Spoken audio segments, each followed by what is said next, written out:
I think there's a lot of, traits that we kind of see as stable, right? Like you're a good boss or you're a bad boss. And really interesting research from Christopher Barnes from Washington University has found that actually that's really not the case. What he saw when he was tracking sleep of leaders, as well as the engagement in their teams, was that a lot of the leaders would show more abusive leadership behaviors after a night of poor quality sleep. And then that would change again after they'd had good quality sleep. This is Task Time Energy, the purpose-filled productivity podcast.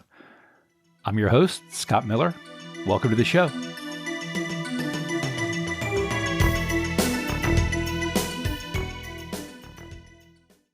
Welcome, everyone.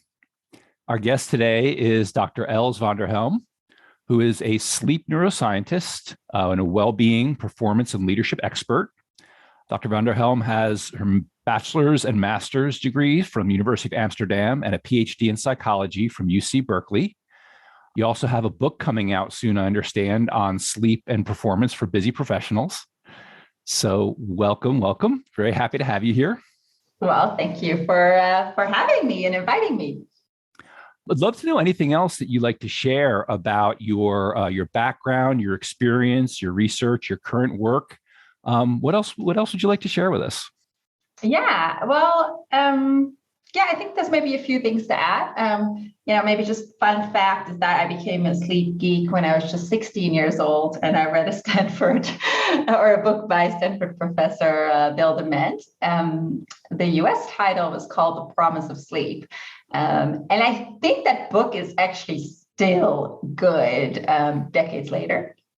Anyway, that was what kind of inspired me into this field in the first place. But at the end of my PhD, I got a little kind of disillusioned with science, the fact that everything was focused on your own first author papers instead of, working together as a team and thinking, what's really going to enhance science. I had no idea really what to do. So I ended up joining McKinsey as a management and strategy consultant, thinking I would never do anything, with all of this sleep background ever again. But as I kind of stepped out of this academic bubble and into the business world, I realized that a lot of people actually don't know that much about sleep, including, in this new company where I worked, where I really looked up to everybody around me. And I felt like they were all really focused on, performance, both in the job, but also with exercise or nutrition. Yet sleep was really kind of this big black box. And that really kind of inspired me to do something about that. So I started giving workshops internally and also externally, and then left about 7 years ago to basically take that experience out of the scientific world, but also out of the business world and combine it and help, leaders, teams, and organizations on this topic. I love the term sleep geek. That's fantastic. So we talked a little bit about, a topic of discussion for today, which is, I guess, overlap of our interests, which is the effect of sleep or lack of sleep on productivity and performance. And, I've read a little bit about this myself. It's been something I've been interested in for a long time. I'm wondering if you could share some information about, for maybe anybody who's listening who isn't aware, first of all, maybe what is like considered a normal amount of sleep versus lack of sleep? And then what are some of the effects of lack of sleep on our performance and productivity? Mm-hmm. Yeah, great question. And I think the question you want to start with is probably the question most frequently asked to me. How much, sleep should I be getting? What's kind of the good amount? And unfortunately, it's a very simple question, and I get it all the time, but there's not really a super simple answer. So on average, people need about 8 hours of sleep. And that's kind of why, most people think about that magical number of 8 hours. However, there's huge inter-individual differences in our sleep need. And the majority of people need between about 7 to 9 hours of sleep. But just like many things in biology, this is a normal curve distribution, meaning that there really are people who are fine with about 6 hours, or people who really need 9 hours or 10 hours. Unfortunately, it is much more common for people to sleep less than 6 hours a night, despite, not being one of the few kind of, lucky people who can actually do with that amount and perform well and be healthy. And we estimate that, needing less than 6 hours of sleep is maybe 1 or even less % of the population. So it is really, really rare. Whereas there was a survey actually done in the US where 35% of people said that they sleep 6 hours or less a night. So there's this huge discrepancy and unfortunately, huge sleep deprivation in that group. But I think when we think about duration or sleep, it's really important to immediately mention sleep quality because, yes, it's really important to get enough sleep. And if you're not getting enough sleep, it's going to be really hard to perform. But at the same time, one type of sleep isn't the same as the other type of sleep, meaning sleep is kind of comprised of these different stages of sleep. And we go through different cycles. And this kind of together determines our quality in addition to how long did it take you to fall asleep? How often did you wake up in the middle of the night? Do you wake up too early?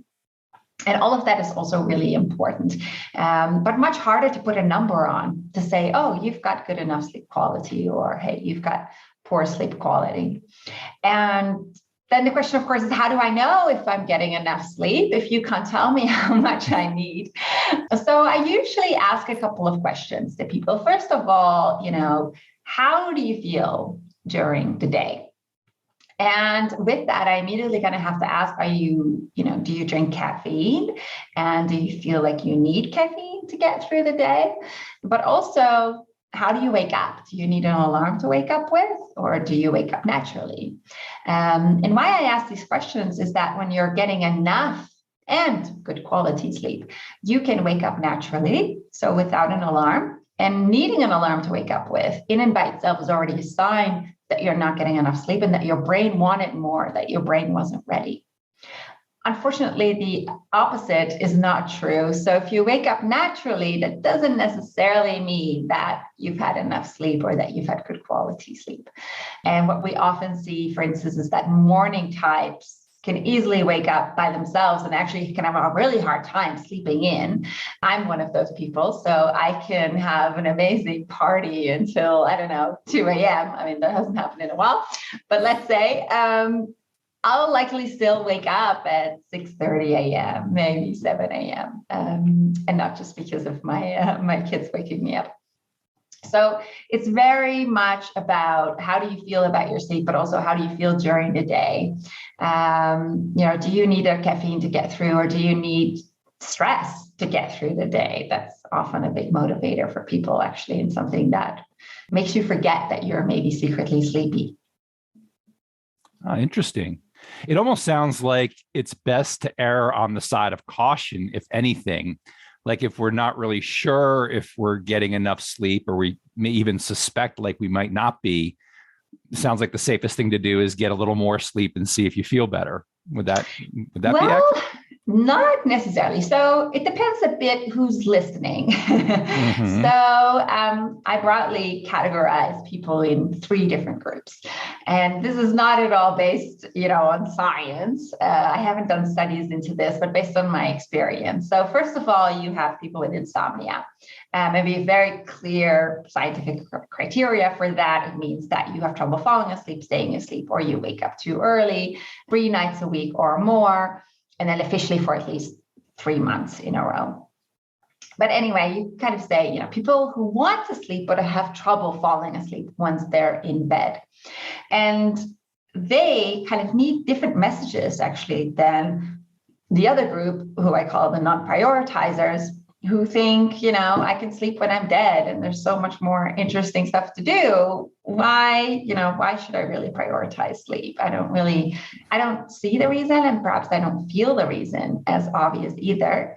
And then the third group is what I call the optimizers.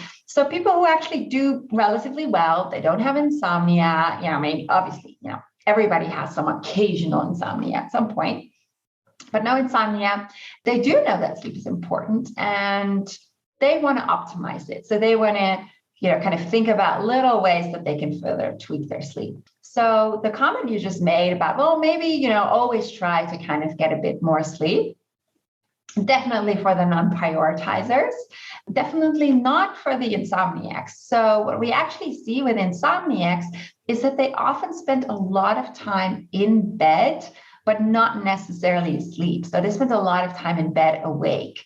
And this really becomes kind of a reinforced association where, and maybe you've recognized this, in a time that you haven't had good sleep, that you kind of start to dread going to bed because you're really dreading lying there, frustrated, right, not being able to fall asleep, or you start to worry about waking up in the middle of the night. And all this dreading and worry actually becomes a self-fulfilling prophecy because we make all these stress hormones.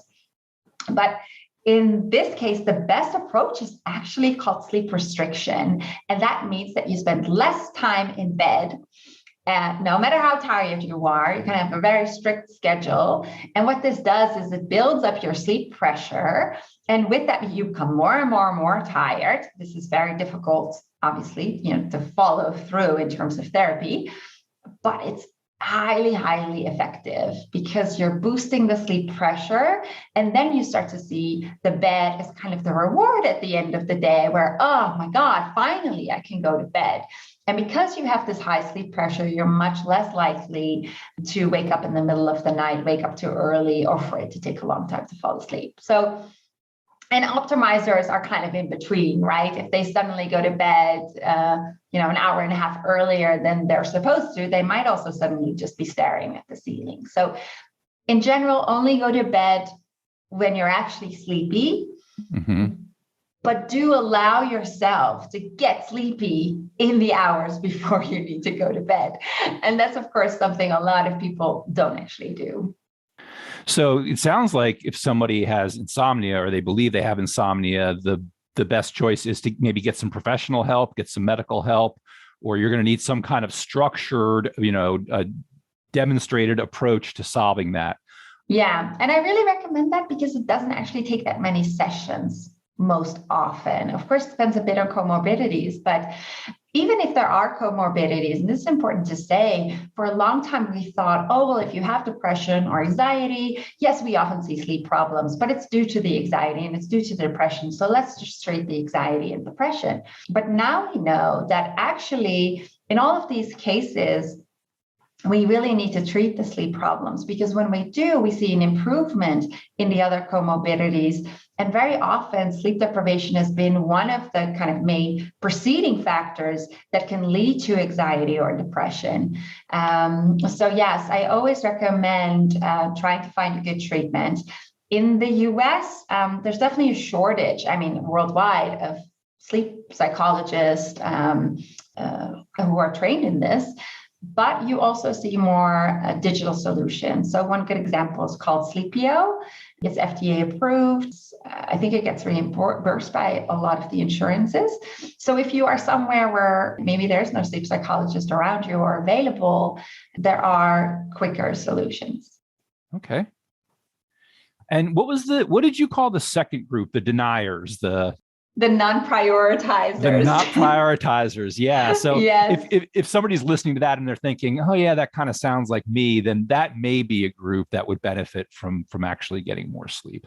Yeah. And often in the non-prioritizers, I see people who need an alarm to wake up with.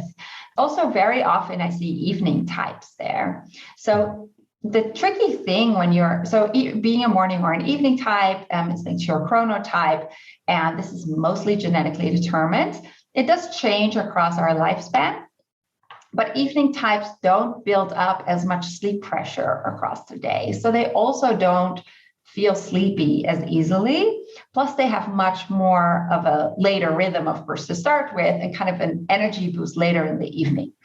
And that group often practices what it calls, sleep procrastination, where you would rather do a million different things than get yourself to bed. And that makes sense if you also don't really feel sleepy. So in this group, it is particularly important to actually be much more disciplined about your day, but also your evening, in getting yourself ready for bed, because that's not something that's just kind of suddenly is like a switch, like, oh, and now I'm tired and I'm going to go to sleep. This group often goes to bed, later than they could if they would allow themselves to unwind more, relax more, dim the lights, do something boring instead of super exciting. And then you see that it's much easier to fall asleep earlier. Okay, yeah, that makes sense. I definitely recognize a little bit of myself there. Something actually my wife and I are doing right now, because I think we're both evening people, and we're trying to have a more rigid routine, in the hour to 2 hours before we go to bed to try to facilitate that ease of going to sleep. That's good. One tip there, which, a lot of people focus on the evening, but actually the rest of the day is as important. But when you're an evening type, it's actually really important to get bright light as early as you can in the day. That is a really strong signal to your brain that the day has begun. And then basically the clock starts ticking. And that also means that it's going to be easier for you to be sleepier earlier in the evening. So get bright light. And with bright light, I really mean go outside. Even if it's cloudy, it doesn't matter. It's much brighter than it is within your home. And secondly, and this is a bit trickier, but the more time you spend outside, the better in moving your rhythm earlier. So there was a really interesting sleep study where they took people camping in Colorado, and they had no artificial light. So they were camping outside all day, getting very, very intense bright light the entire day, and then no artificial light in the evening. And what they saw is that on average, people went to sleep 2 hours earlier than they normally did. And it takes a bit of time. So the first study did this for a week, and the second study found that the rhythm did already shift after just 2 nights, except that people didn't necessarily go to bed much earlier, but you could see that their rhythm had shifted. And particularly the super late evening types, they moved the most. So that really kind of brought on this hypothesis of our evening types may be much more sensitive to light, in that when they still get some light in the evening, does that somehow, push them later more easily? Oh, it's interesting. Yeah, that makes sense. Really interesting. The research into this is really interesting. And I'm one thing I think people would benefit from hearing, because the more that I read about this and hear about this, the more it inspires me to want to get better sleep. What are some of the effects of not getting enough sleep? Yeah, it's basically a laundry list. And the reason why it's such a long list is that sleep is just so fundamental and foundational. So you see this, for instance, in our physical health, where basically just about every process in our body somehow needs us, to get sleep and get it at the right time of day, because our biological clock and timing is also super important. And we can talk more about that. So you see this in, our cardiovascular health, our metabolic health, our brain health, gut health. It's kind of endless. But secondly, you see that our cognition greatly suffers when we don't get good sleep. And one of the kind of underlying reasons there of why sleep is so fundamental is that we now know, and I say now because this has been out less than 10 years, that while we are awake, our neurons produce or use up energy. And while they use up energy in this process, they produce toxic byproducts. And we used to think that this somehow got recycled in our brain. Nobody really knew how, but that was kind of the theory. But then in 2013, it was discovered that actually these toxic byproducts that build up during the day need to get moved from our brain to our lymphatic system. So we don't recycle it. It actually has to be removed from our brain. And then it was discovered that this process takes place during sleep. And what happens during sleep is that the fluid-filled areas in our brain, filled with cerebrospinal fluid, actually become a bit bigger. And the space in between our neurons is containing more fluids. And while we are asleep, and particularly during deep sleep, this cleaning process takes place. And these toxins that basically have built up during the day get kind of flushed out into our lymphatic system. And why I'm mentioning this is that this takes place everywhere in our brain. And that also explains why when we've been awake too long or when we haven't had a good night of sleep, almost every cell in our brain is starting to function less well because of, kind of the garbage lying around. So we know that after a night of sleep, while it's been cleaned, the next day our neurons can fire more easily and also process information faster that way and more accurately. I'm going to pause our conversation here for a second to repeat and recap what Dr. van der Helm just talked about. I read about this recently and found it fascinating, so I'm glad that she shared this with us. Apparently, these waste chemicals, these toxic byproducts of our brain activity, build up while we're awake and get flushed out of our brains while we're asleep. So it appears that when we don't get enough sleep, we're letting these waste chemicals accumulate inside our brains. When we get enough sleep, we're clearing out the trash inside our brains and allowing our brain cells to function better. This kind of happens everywhere in the brain, and that then explains why we kind of suffer in terms of performance in almost everything. We do see that the prefrontal cortex, so kind of the front part of our brain that makes us, smarter than other animals, that hosts our executive functioning, as we call it, is particularly vulnerable to sleep deprivation. We don't know why. It was kind of developed latest in evolution, so maybe that's why it's less robust. But this prefrontal cortex deterioration in terms of functioning also then explains a lot of the specific performances that we see declining. So the very simple stuff that most people, of course, notice themselves is that they just feel tired and attention and concentration suffers. It's harder to pay attention to something, and particularly sustained attention. So if you have to focus for a really short time, you can, kind of cope with sleep deprivation much easier than if you have to keep your attention on a specific task for a longer amount of time. Also, when it gets more boring, you see that people, of course, very quickly deteriorate. But it really goes beyond attention and concentration. So we see this in memory. We become much more forgetful. So it's harder for us to actually encode new information. It's harder to consolidate information, and it's harder to retrieve the information. And when memory suffers, that also means that we have a harder time learning anything new. We are less creative. Our decision-making suffers.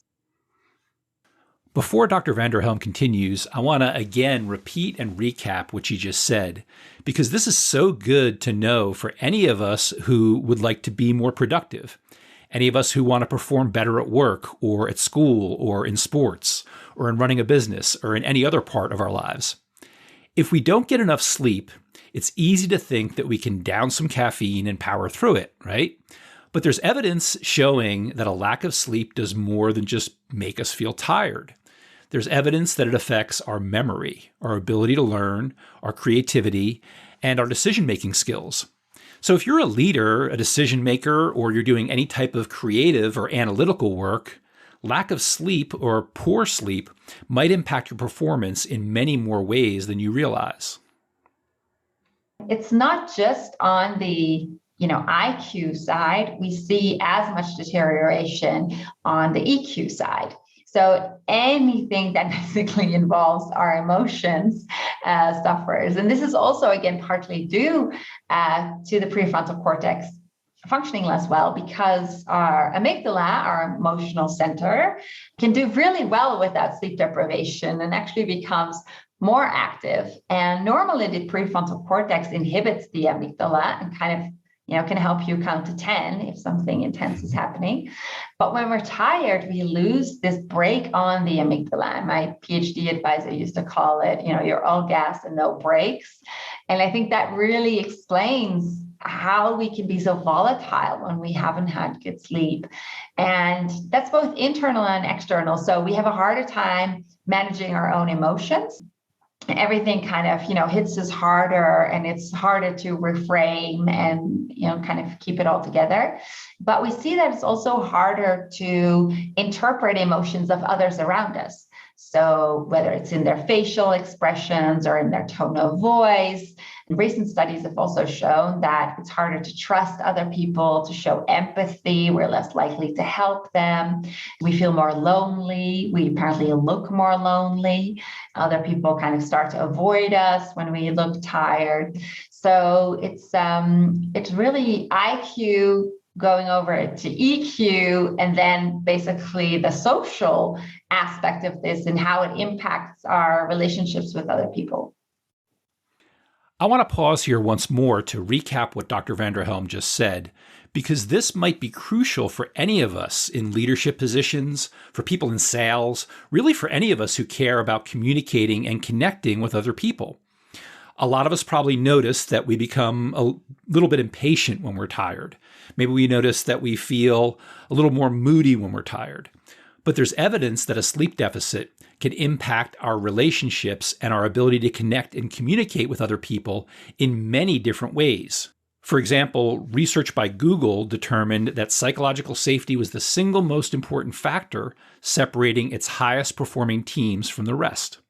And there's research indicating that a reduction in psychological safety occurs when team members are experiencing a sleep deficit. Of course, we all think that we're special, right? It's easy to think that we'll do just fine even if we don't get enough sleep. But what if improving our sleep habits can give us an edge and an advantage in our work? What if it just helps us enjoy our personal and professional relationships more? What would that be like? I think there's a lot of, traits that we kind of see as stable, right? Like you're a good boss or you're a bad boss. And really interesting research from Christopher Barnes from Washington University has found that actually that's really not the case. What he saw when he was tracking sleep of leaders, as well as the engagement in their teams, was that a lot of the leaders would show more abusive leadership behaviors after a night of poor quality sleep. And then that would change again after they'd had good quality sleep. And when they'd had a bad night, he could see that the engagement in the team immediately went down after such a bad night of sleep. So, first of all, you're not necessarily, a great leader all the time. This is actually very much dependent on your sleep because it requires you to manage your own emotions, to recognize people, to recognize emotions in other people. And this combination of deterioration in both EQ and IQ is very hurtful because you're distracted by your emotions. You don't have enough capacity anymore to kind of solve the problem. So that's really detrimental in the workplace. And I think for that reason, it's also really helpful for organizations to put sleep on the map and to address this, because this isn't just a personal thing that you do at home and then you might feel tired, but it doesn't affect anything. No, actually, affects everything, your individual performance, but actually also the performance of the team and the people below you in many different ways. Yeah. And, I'm sure you're aware and, I'm sure it's the same in many places, but we see this so much in the US. People almost wear it like a badge of honor when they're not getting enough sleep. Somebody says, oh yeah, I'm only getting like 6 hours of sleep a night. And then somebody else is like, oh, I'm only getting 5 hours of sleep a night, and it's like we view this as a good thing, or like it shows that we're hardworking, or whatever attitudes people have. And it sounds like there's an opportunity for leaders in organizations to maybe take care of themselves, but also to broadcast that message of how important sleep is, of the effect that it can have on the effectiveness of a team. and let's make getting enough sleep cool again. Yes. From what I read, that sounds like that's a part of the work that you do. Do you see that kind of a shift happening in organizations where people are taking this more seriously? Yes, definitely. I think especially when they hear about the science linking sleep to performance, but also to engagement, happiness. These are all things that are usually just really hard to grasp for an organization. How are we going to impact engagement in our organization? Or how are we going to create more inspiring leadership? How do you make sure people act more ethically? No, those are pretty tough questions. And if they then figure out, oh, actually, all we need to do is, work on sleep and at least make sure everybody gets good sleep, then that's really an eye opener. And of course, it requires a lot, right? And sometimes it really requires quite a cultural shift in the organization where, for a long time, the mantra was indeed, oh, I only got X many hours of sleep. Well, then you must be really ambitious. And working late was seen as, dedication to the company and the organization.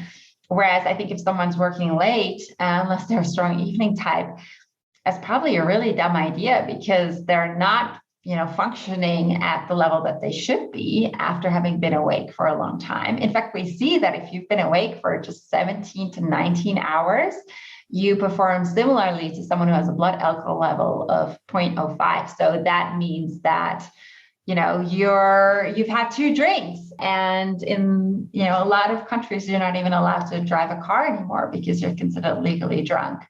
So this is changing, I think, and probably also brought on by the younger generation who is not even willing to work that crazily and pay their dues in that sense. They kind of want the work-life balance now, because why should they wait for it? And I really agree with that. Why should you wait for it if it's actually a win-win? If you're going to function better, the organization is going to do better. I think it's a really short-sighted view that more hours of work means more or better output for a lot of jobs. That is not at all the case, and quite the opposite.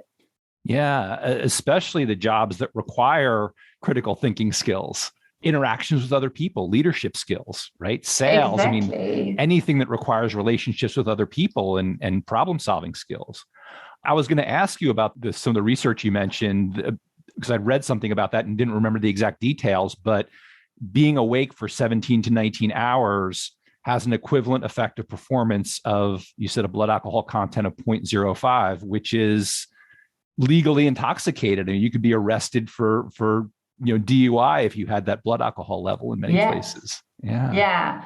And if you stay awake for another 2 hours, you're basically looking at 0.1, so double. So it's really clear that basically our brains can cope with about, roughly 16 hours of wakefulness, but then things really, really start to decline. And I think for a lot of people, it's actually not that weird to wake up at 6 a.m. and maybe still try to do something at 11 p.m., not knowing that, it's kind of the same as having 2 glasses of wine and then still trying to finish something, which, you probably also wouldn't do. I'm wondering if somebody's listening to this and they're saying, okay, I'm a leader in my organization, and is there like 1 or 2 concrete things that I could do right now to encourage my team, my organization to take this more seriously and get better sleep? What, are there 1 or 2 quick things that you could suggest? Yeah. I mean, I think the most important thing always as a leader is to go through this yourself, to first make changes in your own life, to improve your own sleep, experience what that does to you, and then share that with your team. So I think for a long time, people who did do it well at the top in terms of, whether it's exercising or getting good sleep or, closing your laptop at a certain time, were very secretive about it because of this view that was, not ambitious and slacking. And it's still kind of lingering. We really need to change this. We need leaders to be open about what they've learned and what they are doing to make their lifestyle sustainable and to perform, because this isn't a sprint, this is a marathon. So what are you doing to make it work? Which doesn't mean that that's what everybody else should be doing. Not at all. There's really big individual differences. But I think that's really where it starts, to show that you really take this seriously and you've made changes in your own life and you're willing to be open about that and to share those. And people really respond to that. And I think the second thing is to realize that not everybody is the same. So maybe you are a morning type who wakes up, at 6 a.m. every day and feels like an 8 a.m. call is pretty late.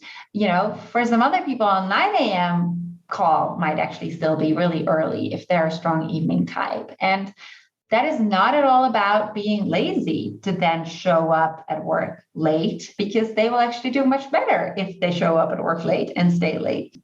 So I think that's really important, to not feel like, everybody is like you, or you did it like this, so then that must also be helpful to someone else. So being really open-minded there, that different people need different things, and that you're going to be the best leader if you can be flexible around those needs.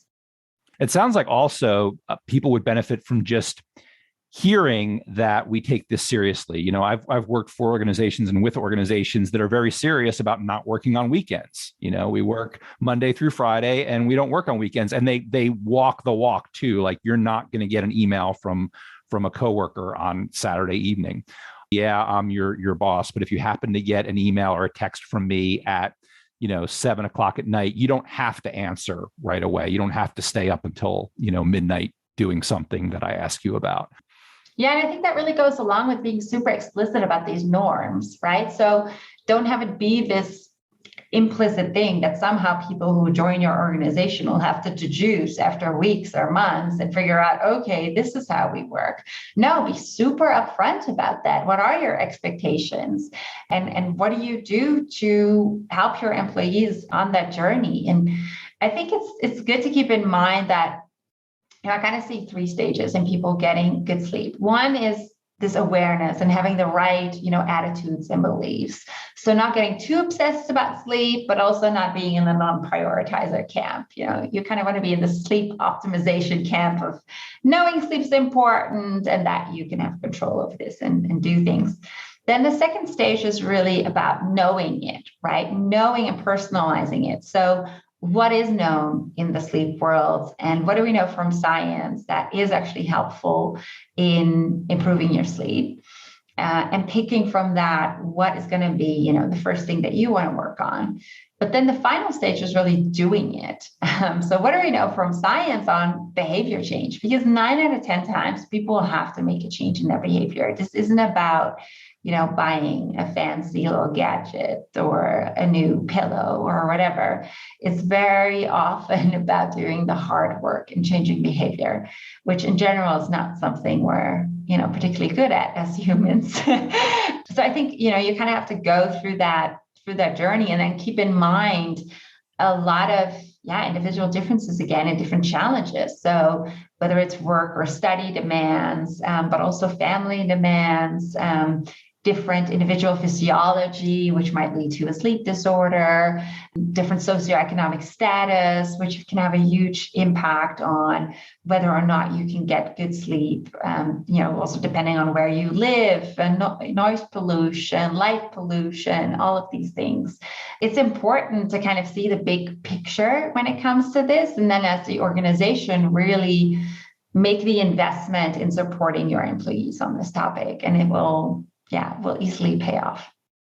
The payoff is, we may be working long hours, but we're kind of zombies. We're not performing at our best. And there's an opportunity here to have quality over quantity. Maybe we end up working fewer hours, but they're more productive. We're going to get more done. We're going to do much better work. And like you said, behavior change becomes so important, an important aspect of this. We need to think about concretely what we're going to do to accomplish it. Yeah, excellent. Well, I want to be respectful of your time. One question that I've been asking everyone at the end of these podcasts, I'd love to hear your answer. What is your dream right now? What's my dream? I think that goes back to, reading that book when I was 16, where I was reading it and I felt like everybody should know about this. We're doing this all every night and we don't really know why. And we see it as kind of this waste of time. Whereas it is so important and it is basically magical what sleep does to us. And my dream is that, everybody on this planet is aware of that and empowered and equipped with all the knowledge to make sure that they can make it work for them. I think that in the end is going to make for such a happier, healthier, more civil and peaceful society. Yeah, that's wonderful. I'm so grateful for you coming today and sharing all this information with us. I hope people are listening and thinking and taking this seriously, because it is it seems like a simple thing, but it can have such a profound impact on so many aspects of our lives and the way that we work and the way we work together. So thank you so much for coming and sharing all this with us. Well, thank you for having me. That was really fun to do. To learn more about Dr. van der Helm's work as a sleep expert and a well-being, performance, and leadership expert, visit her website at elsvanderhelm.com. Sign up for her newsletter to learn about upcoming events and news about her upcoming book. That's at elsvanderhelm.com, elsvanderhelm.com. And I'll put that link in the notes for this episode too, in the description for this episode. You can also find her on LinkedIn, where she posts regularly about sleep science and shares tips based on that. If you're interested in the book that she read when she was 16, that book that she mentioned that inspired her interest in sleep, it's called The Promise of Sleep by William C. Dement. The topic of sleep and how it impacts our productivity and performance is a topic where knowledge is definitely important, but behavioral change is equally important. And behavior change is what the leadership and executive coaching that I provide is all about. It's what the performance and time management coaching that I provide is all about. If you'd like to know more about how I can help you or your team or your organization change mindsets, change behaviors, and achieve the outcomes that you want, visit my website, scottmillercoaching.com, or send me an email, scott@scottmillercoaching.com. Thanks again for joining us, and sleep well.